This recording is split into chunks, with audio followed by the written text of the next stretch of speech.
Hello everyone, and welcome to my second theory competency video for Communications 3301 for Texas Tech. For this video, I've decided to do cognitive dissonance.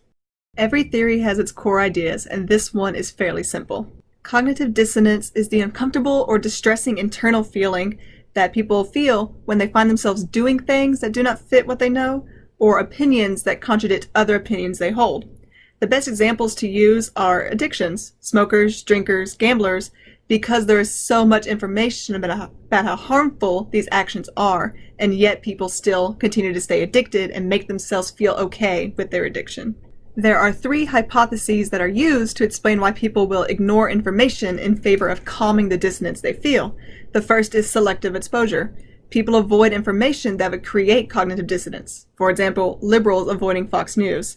Current research finds that selective exposure only counts for 5% of why people choose information, however. The second one is post-decision dissonance.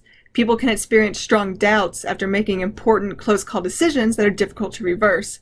The more important the issue, the longer a person delays in choosing an option, and the greater the difficulty to reverse it are conditions that create post-decision dissonance. Then there's also minimal justification. The idea that the best way to stimulate an attitude change is to offer just enough incentive to elicit a change in behavior. For cognitive dissonance, there are actually four main people that are considered key theorists and influencers of this idea.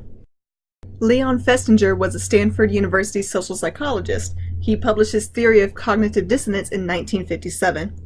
Elliot Aronson, one of Festinger's graduate students, amended the theory with his own theory that what causes dissonance was not logical, but an inconsistency between a thought and our self-concept. Joel Cooper, a Princeton psychologist, believes both miss the true cause of dissonance, which he outlined in his New Look model of cognitive dissonance. He argues that dissonance occurs when we believe our actions have hurt another person unnecessarily. Claus Steele, a Stanford psychologist, argued that the state of a person's esteem was a major factor in how they coped with dissonance. So where does cognitive dissonance fall in terms of theoretical orientation? Cognitive dissonance is another highly objective theory. It aims to show a proven pattern of behavior that is testable over and over again. As such, it meets all the criteria for an objective theory. It predicts future events, it explains the data, it's relatively simple, it has a testable hypothesis, it has practical utility, and it uses quantitative research. Another way to test the theory is to see how it holds up to the theoretical traditions of the communication field. These were laid out by Robert T. Craig in 1999 and have since been accepted and used highly. These are rhetorical, semiotic, phenomenological, cybernetic, socio-psychological, sociocultural, and critical. For rhetorical, cognitive dissonance provides a way of analyzing how persuasive arguments can fail, with persuasion being a key part of the rhetorical tradition. For semiotic, cognitive dissonance shows that people assign their own meaning to words, and thus they're able to cut down on the dissonance they feel. For phenomenological, cognitive dissonance pits one point of view and analyzes their perception of what they're hearing and how they respond.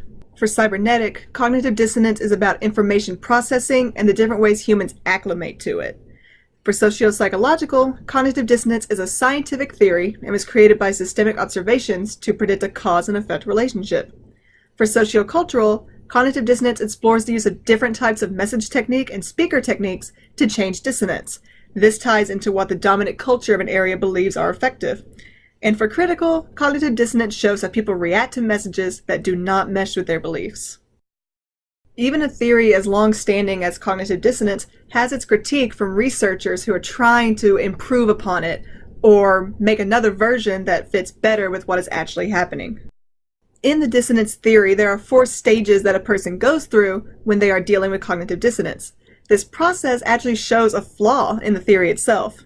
When there is an attitude shift, researchers just assume that dissonance was built up beforehand.